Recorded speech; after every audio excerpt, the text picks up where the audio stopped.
بسم اللہ الرحمن الرحیم یسبح للہ ما فی السماوات وما فی الارض الملک القدوس العزیز الحکیم هو الذی بعث فی الامیین رسولا منہم یتلو علیہم آیاتہ ویزکیہم ویعلمہم الکتاب والحکمہ۔ اب دیکھیے آپ، جیسے وہ آیت 3 دفعہ آ چکی تھی، یہ چوتھی مرتبہ آ رہی ہے۔ وہ بنیادی طریقہ کار کیا تھا؟ قرآن کی تلاوت۔ قرآن اس مقناطیس کے مانند تھا کہ جس کے اندر جس کی روح بیدار ہے اس کو کھینچ لے گا۔ یہ ہے آپ کا آلہ دعوت۔ اب آپ کے پاس وہ آ گئے جو سلیم الفطرت، کسی درجے میں سلام، جن کی زیادہ سلیم الفطرت اور زیادہ جو ہے وہ فوراً آ گئے۔ کچھ کو تھوڑا سا وقت لگا، پھر کچھ اور وقت لگا، کچھ اور وقت لگا، تو 12 برس میں مکے کی جو ہے وہ ہانڈی کے اندر پوری طرح بلو کر نکال لیا گیا۔ اور جو نکالا پھر ان کی تربیت، ان کی تعلیم اسی کتاب سے، حکمت قرآن پر بیس کر رہا ہے سارا پروسیس۔ تربیت بھی قرآن سے، تزکیہ بھی قرآن سے، دعوت بھی قرآن سے، تذکیر بھی قرآن سے، تبشیر بھی قرآن سے، انذار بھی قرآن سے۔ تذکیر، انذار، تبشیر، اس سے دعوت ہو گئی، اور شفاء لما فی الصدور، دل کے اندر کے جو روگ ہے ان کا علاج ہے۔ یہ دل کا روگ ہے کیا؟ دنیا کی محبت، اللہ اللہ خیر صلی اللہ، مال کی محبت، اولاد کی محبت، سب کیا ہے؟ ہاتھی کے پاؤں میں سب کے پاؤں دنیا کی محبت۔ یہ قرآن نکال دیتا ہے۔ هو الذی بعث فی الامیین رسولا منہم، وہی ہے جس نے بھیجا، اٹھایا امیین میں سے ایک رسول، انہی میں سے۔ یتلو علیہم آیاتہ، ان کو پڑھ کر سناتا ہے اللہ کی آیات۔ یہ وہ مقناطیس۔ وَيُزَكِّيهِمْ وَيُعَلِّمُهُمُ الْكِتَابَ، وہ تزکیہ کر رہا ہے۔ تلاوت آیات کے ذریعے سے غلط نظریات ختم ہوئے، غلط نظریات ختم ہوئے۔ ان غلط نظریات پر جن ہمارے اعمال کی بنیاد تھی، ہر عمل کے پیچھے کوئی نظریہ ہے، کوئی ویلیو ہے جو آپ کے ذہن میں ہے، جس کے تحت آپ کوئی بھاگ دوڑ کر رہے ہیں، کوئی عمل کر رہے ہیں۔ وہ ویلیو غلط ہے تو عمل غلط ہوگا، ویلیو صحیح عمل صحیح ہوگا۔ قرآن نے ویلیو آپ کی صحیح کر دی، تو گویا کہ اب یہ برے اعمال، بری عادات، یہ جیسے پت جھڑ میں پتے جھڑ جاتے ہیں، خود ہی جھڑ جائیں گے۔ کیسے ہوئیں گے؟ اندر سے غذا ہی نہیں مل رہی، اندر تو جڑ ختم ہو گئی ان کی۔ یہ ہے تزکیہ۔ اور پھر تعلیم کتاب و حکمت، اب انہیں سکھاؤ، احکام دو، اور بڑی گہری بصیرت والی باتیں بھی سکھاؤ۔ وہ سب کے لیے نہیں ہے۔ اس کو وہ کہتے ہیں، جیسے کہ ہمارے ہاں عربی مدارس میں بھی اب ہے شعبہ تخصص۔ فارغ التحصیل تو تم ہو گئے، اب تخصص کرو۔ یہ اصل میں تعلیم حکمت جو ہے، یہ محمد الرسول اللہ کی تعلیم کا اور تربیت کا شعبہ تخصص ہے۔ یہ سب کے بس کا روگ نہیں ہے۔ وَمَن يُؤْتَ الْحِكْمَةَ فَقَدْ أُوتِيَ خَيْرًا كَثِيرًا يُؤْتِي الْحِكْمَةَ مَن يَشَاءُ وَمَن يُؤْتَ الْحِكْمَةَ فَقَدْ أُوتِيَ خَيْرًا كَثِيرًا۔ یہ اللہ تعالیٰ کسی کسی کو صلاحیت دیتا ہے۔ اس سے پہلے تو وہ کھلی گمراہی میں تھے۔ وَآخَرِينَ مِنْهُمْ، اور محمد کو بھیجا ہے اللہ نے صرف امیین کے لیے نہیں، اوروں کے لیے بھی جو ہے تو انہی میں سے پوٹینشلی، لما يلحقوا بهم، ابھی ان میں شامل نہیں ہوئے۔ حضور سے ان کے بارے میں پوچھا گیا، حضور نے مجلس میں بیٹھے ہوئے تھے، سلمان فارسی ان کے کندھے پر ہاتھ رکھا، فرمایا حکمت اگر سریا پر بھی ہوگی تو اس کی قوم کا کوئی شخص اسے لے آئے گا۔ اور کم سے کم یہ کہ تمام جو حنفی مسلمان علماء وہ سمجھتے ہیں کہ اس حضور کی حدیث کا مصداق امام ابو حنیفہ ہے رحمۃ اللہ علیہ۔ بہرحال اس میں کوئی شک نہیں کہ ایرانی قوم جو ہے بحیثیت مجموعی بہت ذہین، فتین، فلاسفر ایک سے ایک بڑھ کر، متکلم سارے کے سارے ایرانی ہیں۔ یہ ساری چیزیں ان کے ہاں فلسفہ، منطق، دو چیزیں کی گھٹی میں۔ 3 مراکز رہے ہیں دنیا میں فلسفہ اور منطق کے، ہندوستان، ایران، یونان، 3 ہے۔ نمبر 2 پہ جرمنی آ جائے گا، اس لیے کہ وہ بھی ایرینز ہیں۔ یہ ایرینز ہیں، یہ حام کی نسل ہے میری تحقیق کے مطابق۔ اللہ تعالیٰ نے سام کی نسل کو چن لیا نبوت کے لیے، حام کی نسل کو چن لیا حکمت کے لیے۔ وآخرین منہم لما یلحقوا بہم، میرے نزدیک اس آیت کی صحیح تعبیر کیا ہے کہ ایک نیوکلیس، جیسے کہ اسٹرکچر آف ایٹم ہے، ایک نیوکلیس ہے، اس میں پروٹونز ہوتے ہیں، اور بھی بڑی بلائیں ہوتی ہیں، اب تو ایک سے ایک نکلی آ رہی ہیں۔ جب ہم نے فزکس پڑھی تھی تب یہ تھا کہ ایک نیوکلیس ہے، اس میں پروٹونز ہیں، پازیٹیو چارج ہے، اور پھر یہ ادھر جو ہے وہ اب جو الیکٹرانز چل رہے ہیں دائرے میں، بڑا ایٹم جو ہے وہ بہت سے دائروں میں۔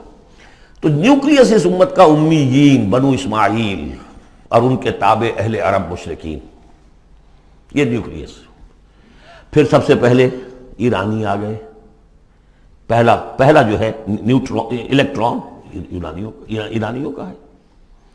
پھر رومی آ گئے، کچھ آ گئے ادھر سے، کچھ قبطی آ گئے ایجپشنز، ادھر سے آگے آپ بڑھے تو ہندی آ گئے، سندھی آ گئے، پہلے سندھی آئے پھر ہندی آئے، یہ سب ہیں اب مختلف دائرے، یہ بڑھتا جا رہا ہے۔ لیکن نیوکلیس امیین اور باقی سب آخرین۔ امیین میں سے چونکہ خود حضور تھے لہذا ان پر اتمام حجت آخری درجے میں ہو گئی، لہذا ان کے لیے کوئی رعایت نہیں تھی، اگر ایمان نہیں لائیں گے تو قتل کر دیے جائیں۔ یہ سورہ توبہ میں ہم پڑھ چکے ہیں۔ آخرین کے لیے رعایت یہ ہے کہ چاہیں تو اسلام لائیں چاہیں تو نہ لائیں، یہودی رہیں، عیسائی رہیں، کوئی رہیں، مجوسی رہیں، ہندو رہیں، سکھ رہیں، پارسی رہیں، جو چاہیں رہیں، لیکن نظام اسلام کا ہوگا، غلبہ اللہ کا ہوگا، دین ہم قائم کریں گے، تم رہو اپنے طور پر جو ہندو رہو، جو چاہو رہو۔ وآخرین منہم لما یلحقوا بہم وہو العزیز الحکیم، اور وہ عزیز ہے اور حکیم ہے۔ ذالک فضل اللہ یؤتیہ من یشاء، یہ اللہ کا فضل ہے، وہ دیتا ہے جسے چاہتا ہے، اللہ کا فضل ہے۔ اس فضل کے بڑے درجے ہیں۔ سورہ بنی اسرائیل میں آیت پڑھی، ان فضلہ کان علیک کبیرا، حضور سے خطاب ہے، سب سے بڑا فضل، سب سے بڑا فضل، سب سے بڑا فضل اس پوری کائنات میں محمد رسول اللہ پر ہوا۔ اگرچہ ان کا فضل کس طور سے ہوا ہے وہ آپ دیکھ لیجئے، ماریں پڑی ہیں، پتھراؤ ہوا ہے، خون کے دھارے چھوٹے ہیں۔ اللہ کا فضل جو ہے دنیا میں وہ ناز و نعم نہیں ہے، عیش نہیں ہے، آرام نہیں ہے۔ جس میں سب سے بڑا فضل تھا اسے یتیم پیدا کیا، پوسٹیومس، پیدا بھی ہوا باپ کے فوت ہونے کے بعد، بالکل مفلس قلاش۔ وہ تو مادائی حلیمہ کو کوئی اور بچہ ملا نہیں تھا تو قرۂ فال بنا میں من دیوانہ زدن ہو گیا معاملہ، ورنہ لوگ جاتے تھے، اچھے کھاتے پیتے گھرانوں کے بچے لیتے تھے، یتیم کو کون لے جائے گا؟ لیکن وہ یتیم پھر کیا بنا، در یتیم۔ وَوَجَدَكَ ضَالًّا فَهَدَىٰ وَوَجَدَكَ عَائِلًا فَأَغْنَىٰ أَلَمْ يَجِدْكَ يَتِيمًا فَآوَىٰ۔ پھر جو کچھ ہوا ہے سخت، آپ کا جو نوجوانی کا دور ہے، سخت مشقت مزدوری۔ آپ کہتے ہیں میں قریش کی بھیڑیں بکریاں چند ٹکوں کی مزدوری پر چلایا کرتا تھا، قراریت، درہم و دینار نہیں، قراریت، ٹکے پیسے۔ بہرحال یہ دنیا کا معاملہ اور ہے۔ فرمایا وآخرین منہم لما یلحقوا بہم وہو العزیز الحکیم، ذالک فضل اللہ، یہ میں بیان کر رہا تھا، فضل کبیر بلکہ فضل اکبر تو ہوا حضور پر۔ پھر جو بھی محمد کے دامن سے وابستہ ہو گیا، بہت بڑا فضل ہے۔ چاہے اللہ نے ہمیں پیدائشی طور پر یہ فضل دے دیا ہے، ہم اس فضیلت کا قدر نہ کریں اور وہ پھر راندہ درگاہ حق ہو جائے، وہ دوسری بات ہے، اللہ نے تو دیا۔ بل اللہ یمن علیکم ان ہداکم للایمان، تمہیں اس راستے پر ڈال دیا ہے اللہ کے بندو، تمہیں پیدا کیا وہاں جہاں تم نے پیدا ہوتے کال میں اذان سنی ہے اور دوسرے کال میں اقامت سنی ہے، اس سے بڑا فضل کیا ہوگا؟ لیکن تم نے اس کی ناقدری کی تو یہ دوسرا بات ہے۔ ذالک فضل اللہ یؤتیہ من یشاء واللہ ذو الفضل العظیم، اللہ بڑے فضل والا ہے۔ لیکن یہ کہ اب یہ جو پروسیس تھا، جو محمد رسول اللہ کا اعلی انقلاب تھا، قرآن، اب محمد تو جا رہے ہیں صلی اللہ علیہ وسلم، یہ پروسیس آگے کون جاری رکھے گا؟ نبی تو کوئی اور آنا نہیں۔ لہذا حضور نے کہا خطبہ حجۃ الوداع میں، قد ترکت فیکم ما ان تمسکتم بہ او اعتصمتم بہ لن تضلوا ابدا کتاب اللہ، میں چھوڑ کر جا رہا ہوں، یہ محمد کے قائم مقام ہے، یہ قرآن، یہ عصائے موسیٰ سے 100 گنا بڑا معجزہ ہے۔ عصائے موسیٰ صرف موسیٰ کے ہاتھ میں تھا تو معجزہ تھا، بعد میں تو وہ لٹھیا کی لٹھیا ہے، اور کیا ہے، پڑا ہوگا کسی ٹرنک کے اندر، شاید ہو اب بھی، جیسے کہ کہتے ہیں یہودی ہے لاٹھی ہے، اب وہ سانپ تو نہیں بنے گا کسی کے لیے۔ یہ معجزہ ہے جو ہر ایک کے ہاتھ میں آ سکتا ہے، بشرطے کہ اس کا حق پہچانے، اس کا حق ادا کرے۔ اس کی قدر و قیمت کو جانیں. افبہذا الحدیث انتم مدہنون وتجعلون رزقکم انکم تکذبون. اس کے ساتھ تمہارا یہ معاملہ ہے، یہ مداہنت ہے. دنیا بھر کی زبانیں سیکھ لو، دنیا بھر کے علوم سیکھ لو، اتنی عربی نہیں کہ قرآن مجید کو براہ راست سمجھ سکو.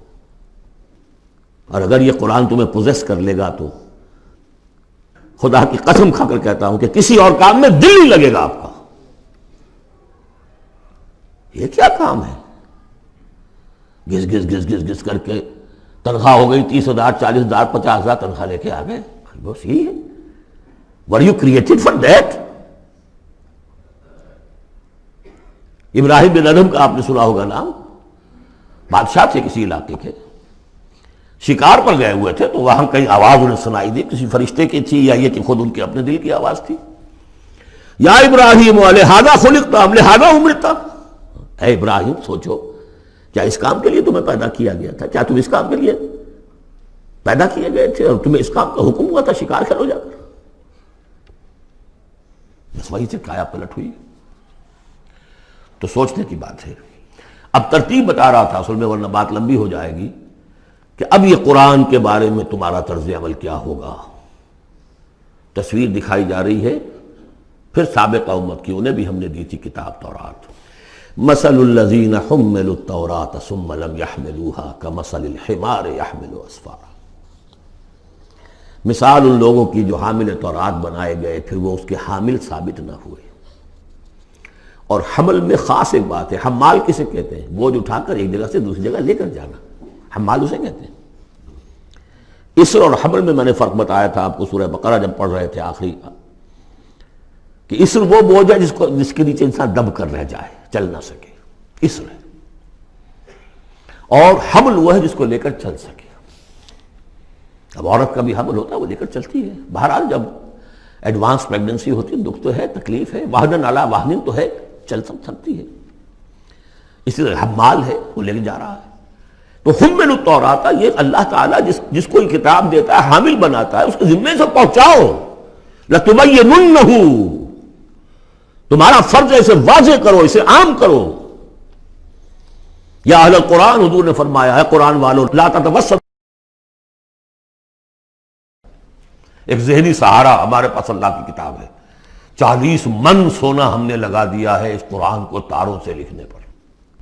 معلوم ہے آپ کو، رکھا ہوا ہے ہمارے ہاں، ایوبی دور کی یادگار. بہرحال قرآن مجید کے حامل بنائے گئے تھے اس لیے کہ اوروں تک پہنچاؤ. ثم لم يحملوها، انہوں نے نہیں اٹھایا. کمثل الحمار، ان گدھوں کے مانند ہیں. يحمل اسفارا، جو کتابوں کا بوجھ پھر اٹھائے پھر رہا. مکالمات فلاطن بھی لکھ دیجئے آپ، باندھ کر گشڑی رکھ دے، انسائکلوپیڈیا برٹانیکا کا پورا رکھ دے، گدھے کو کیا فائدہ اس سے. مثل القوم الذین کذبوا بآیات اللہ، مثال اس قوم کی جس نے اللہ کی آیات کو جھٹلایا. بے صاحب بہت بری ہے. اب یہ جھٹلانا میں پہلے واضح کر چکا ہوں سورہ واقعہ پڑھتے ہوئے. یہ جھٹلانا ہے، یہ ہمارا قرآن کو جھٹلا رہے ہیں ہم اپنے عمل سے. ایک شخص آپ سے پوچھے گا آپ قرآن کو اللہ کا کتاب مان لیا؟ میں مانتا ہوں. آپ نے کبھی پڑھا اس کو؟ آپ 7 سمندر کا سفر پار کر کے یہاں MBA کرنے تشریف لے آئے ہیں امریکہ میں. MBA معلوم ہوتا ہے کہ کوئی پتہ نہیں، کوئی جنت کی کوئی سیٹ ہے، کیا ہے. قرآن آپ نے نہیں پڑھا تو کیسا ایمان ہے آپ کا قرآن پر؟ کیا جواب دیں گے؟ تکذیب کر رہے ہیں اپنے عمل سے. بئس مثل القوم الذین کذبوا بآیات اللہ واللہ لا یہدی القوم الظالمین. اللہ ایسے ظالموں کو زبردستی تو ہدایت نہیں دیتا. اللہ کی ہدایت ایسی گھٹیا شے تو نہیں ہے، اتنی حقیر شے تو نہیں ہے. اب دیکھیے 4 آیتیں، یہ یہاں پر بھی 4 4 جمع 3 کی تقسیم ہے. 4 آیتیں پوری ہو گئی تھی. حضور کی بعثت 2 میں ہے. امیین نیوکلیس ہے، آخرین سب الیکٹرانز ہیں اس کے چاروں طرف. یہ ملٹی نیشنل امت ہے. ملٹی نیشنل فرمز تو آپ کو معلوم ہے، ملٹی نیشنل. جبکہ سابق جو امت تھی بنی اسرائیل، وہ یونی ریشیل، ایک نسل کی. یونی ریشیل، یونی نیشنل، یہ multi racial, multi national. Hindi بھی، فارسی بھی، ایرانی بھی، ترک بھی، چینی بھی. اب تو دنیا کا میں نہیں سمجھتا کہ کوئی قوم رہ گئی ہو، کوئی نسل رہ گئی ہو جس میں کچھ نہ کچھ مسلمان موجود نہ ہوں. اور دوسری بات یہ کہ حضور کا بنیادی کیا ہے؟ اعلیٰ دعوت، اعلیٰ تربیت، جس سے کہ مردان کار تیار کیے جو جہاد اور قتال کریں گے، وہ ہے قرآن. اب آگے 4 آیتوں میں وہ جو طرز عمل ہمارا ہو گیا اس کی تصویر دکھائی جا رہی ہے بنی اسرائیل کے طرز عمل میں. مثل الذین حملوا التوراة ثم لم يحملوها كمثل الحمار يحمل اسفارا بئس مثل القوم الذین كذبوا بآیات اللہ واللہ لا يهدی القوم الظالمین. اس کے بعد نتیجہ کیا نکلتا ہے؟ جو آیات الہیہ سے رشتہ ٹوٹے گا تو سہارا کیا چیز رہ جائے گی؟ ہم تو اللہ کے چہیتے ہیں، لاڈلے ہیں، ہمیں تو جہنم میں کوئی جھونک ہی نہیں سکتا. جھونکے گا بھی تو دوسروں کی آنکھ میں دھول جھونکنے کے لیے چند دن کے لیے، ہمیں بھی ڈال کے فوراً نکال لیں گے. اللہ کو بھی چوری کرنی ہے، خیانت کرنی ہے، ہمارے لیے کرنی ہے. اور ہم جیسے بھی کچھ ہیں، جو بھی کچھ ہیں، زانی ہیں، شرابی ہیں، جو بھی کچھ ہیں، لیکن تیرے محبوب کی امت میں، جب تیرے محبوب کی امت میں ہے سیلویشن از گارنٹیڈ، شفاعت تو ملنی ہی ملنی ہے.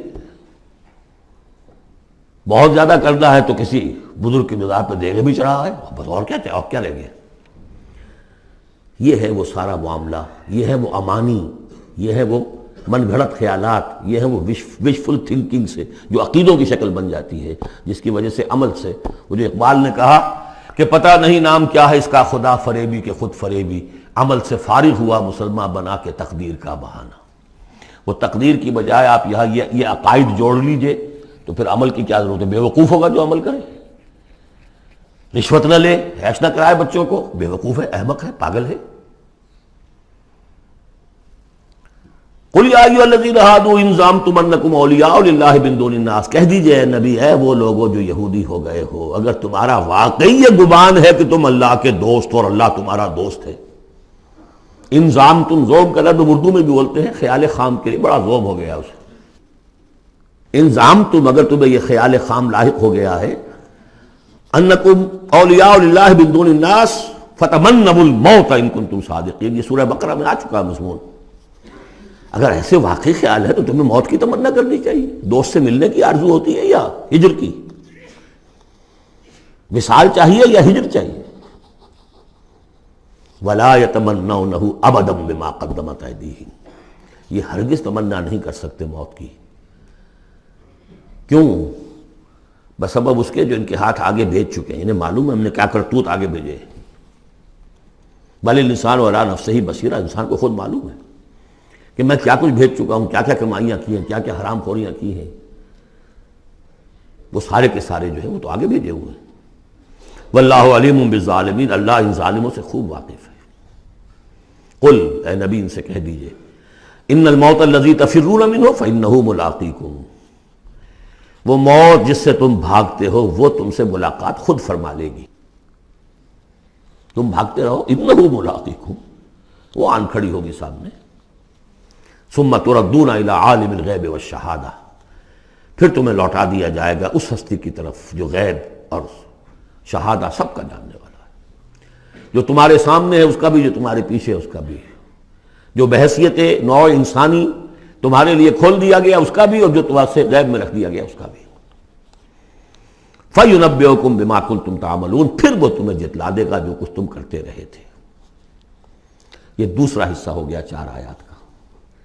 گویا کہ جو کتاب محمد رسول اللہ دے کر گئے ہیں، قد ترکتم، اور جس کے لیے حکم دے کر گئے تھے کہ اب تمہارے ذمے ہے، میرے کندھے پر سے یہ بوجھ اتر کر تمہارے کندھوں پر آ گیا ہے. الا هل بلغت انا نشهد انك قد بلغت واديت ونصحت، انا نشهد انك قد بلغت الرسالة واديت الامانة وكشفت الغمة. یہ تو گواہیاں لی ہیں. اس کے بعد اللہم اشہد، اللہم اشہد، اے اللہ تو بھی گواہ رہے، یہ مان رہے ہیں. اور پھر فَلْيُبَلِّغِ الشَّاهِدُ الْغَائِبَ، ایک سائی آف ریلیف. میرے کندھے پر جو بوجھ تھا، اِنَّا سَنُلْقِي عَلَيْكَ قَوْلًا ثَقِيلًا، آج وہ بوجھ میرے کندھے سے اتر گیا، لیکن تمہارے کندھوں پر آ گیا. مجھے تو صرف امیین تک یہ فرض براہ راست انجام دینا تھا، تمہیں پوری نوع انسانی تک انجام دینا ہے۔ ہیوی برڈن، اس کے لیے یہ ہے دوسرا حصہ 4 آیات کا۔ اب تیسرے حصے میں اس قرآن کی تعلیم عام، تعلیم بالغان کا جو ایک نظام قائم کیا گیا اس کا ذکر ہے۔ جمعہ کیا ہے اصل میں؟ اب رہ گئی رسم ادا روح بلالی نہ رہی، فلسفہ رہ گیا تلقین غزالی نہ رہی۔ یہ جمعہ کیا ہے؟ یہ حزب اللہ کا ہفتے وار اجتماع ہے۔ کمیونسٹوں کو بھی ایجاد کرنے پڑے تھے ہفتے وار اجتماع، ہفتے وار اجتماع، اسٹڈی سرکلز، اس لیے کہ انقلابی کارکن کے ذہن میں جب تک اس کا نظریہ تازہ نہ رہے وہ قربانی کیسے دے گا؟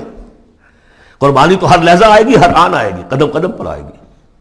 لہذا اس نظریے کا، نصب العین کا، اپنے مقصد کا شعور بالکل کانشس لیول کے اوپر مستحضر رہنا چاہیے۔ لہذا اجتماعات، اب ظہر کی نماز کی بجائے جمعہ، وہاں 4 فرض یا 2 کر دیے، 2 کی جگہ خطبہ۔ خطبہ کس لیے؟ تعلیم قرآن، تعلیم بالغان۔ ظاہر ہے وہاں کالجز نہیں تھے، کتابیں نہیں تھی، پریس نہیں تھے، چھاپے خانے نہیں تھے، آڈیوز نہیں تھے، ویڈیوز نہیں تھے، کچھ بھی تو نہیں تھا، لیکن ایک نظام ہے۔ ہفتے میں ایک دن ایسا نکال لو، اگرچہ پورا دن نہیں چاہیے، یوم سبت کی طرح نہیں ہے، نہاؤ دھو، اچھے کپڑے پہنو، خوشبو لگاؤ، آؤ مسجد میں چل کر، پہلی گھڑی میں آ جاؤ گے تو اتنا ثواب ہوگا جتنا کہ ایک اونٹ کی قربانی کا۔ ہم نے آنکھوں سے دیکھا ہوا بچپن میں 7-8 بجے کے قریب مسجدوں کے اندر ہجوم ہوتے تھے، لوگ پہنچ جاتے تھے گاؤں سے، اس لیے گاؤں میں جمعہ ہوتا نہیں تھا۔ اب تو ایک خاص مسلک ہمارے ہاں جو آیا، انہوں نے 4 آدمیوں پہ بھی جمعہ کھڑا کر دیا، تو اب خام خواہ کاہے کو جائے گا کوئی آدمی؟ یہ تھا کہ جو مسئلے جامع نہ ہو، جو ایک شہر نہ ہو جس کے اندر کہ کوئی حکومت کا ایک بڑا افسر نہ رہتا ہو، تو اس کے بغیر جمعہ نہیں ہوتا۔ پر ان مسئلوں کو چھوڑ دیجئے، آئیے جمع ہوئیے، کوئی نائب رسول منبر رسول پر کھڑے ہو کر وہی عمل کرے، یتلو علیہم آیاتہ ویزکیہم ویعلمہم الکتاب والحکمہ، تاکہ یہ پروسیس اب ابدی ہو جائے امت کے اندر۔ اس لیے جمعے کی یہ اہمیت ہے کہ فرمایا گیا کہ 3 جمعے بھی چھوڑ دو گے بغیر عذر کے لَيَخْتِمَنَّ اللَّهُ عَلَىٰ قَلْبِهِ، اس شخص، ایسے شخص کے دل کے اوپر اللہ تعالیٰ مہر کر دیتا ہے۔ لیکن بات یہی ہے کہ وہ ساری حکمت ختم، وہ مقصد ختم، نہ وہ مقصد ہے، رہ گئی رسم ادا روح بلالی نہ رہی، اور فلسفہ رہ گیا تلقین غزالی نہ رہی۔ جمعہ ہے پھر بھی کھنڈر بتا رہے ہیں عمارت عظیم تھی، اب بھی جو اہتمام ہوتا ہے جمعے کے لیے کھنڈر ہی صحیح، لیکن بتا رہے ہیں کہ یہ کتنی بڑی عظیم عمارت تھی۔ یا ایھا الذین آمنوا اذا نودی للصلاۃ من یوم الجمعۃ فاسعوا الی ذکر اللہ وذروا البیع، اے ایمان والو جب تمہیں پکارا جائے نماز کے لیے جمعے کے دن، یعنی جمعے کی نماز کے لیے، تو لپکو اور دوڑو، ہر طرح کے کاروبار کو چھوڑ کر اللہ کے ذکر کی طرف، اور چھوڑ دو کاروبار۔ اور یہاں ذکر سے مراد نماز تو ذکر ہے ہی، اصل میں خطبہ ہے۔ ذالکم خیر لکم ان کنتم تعلمون، یہی تمہارے لیے بہتر ہے اگر تم علم رکھتے ہو۔ فاذا قضیت الصلاۃ فانتشروا فی الارض وابتغوا من فضل اللہ، یہودیوں کا جو یوم سبت والی وہ سختی نہیں ہے، صبح کا زیادہ وقت تو مطلوب ہے کہ لگے اس کام میں، لیکن جمعے کے بعد پھر آپ جائیں اپنے کام میں لگے۔ جب نماز ادا ہو چکے اب تم زمین میں منتشر ہو سکتے ہو، جاؤ اللہ کا فضل تلاش کرو، ابتغوا من فضل اللہ واذکروا اللہ کثیرا لعلکم تفلحون، اور اللہ کو یاد کرو کثرت سے تاکہ تم فلاح پاؤ۔ وَإِذَا رَأَوْا تِجَارَةً لَمْ يَدْخِلُوا، یہ بھی کمزوری آ گئی جو مسلمانوں کے اندر ایک پیدا ہوئی تھی، اس کا طرف اشارہ کر دیا گیا اس صورت میں بھی۔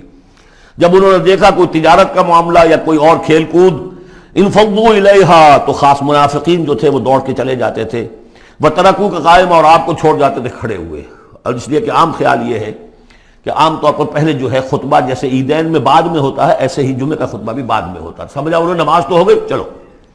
فرمایا نہیں، قل ما عند اللہ خیر من اللہو والتجارہ، ان سے کہہ دیجئے جو اللہ کے پاس ہے وہ کہیں بہتر ہے اس کھیل کود سے بھی، تجارت سے بھی۔ واللہ خیر الرازقین، اور اللہ بہترین رزق عطا کرنے والا ہے۔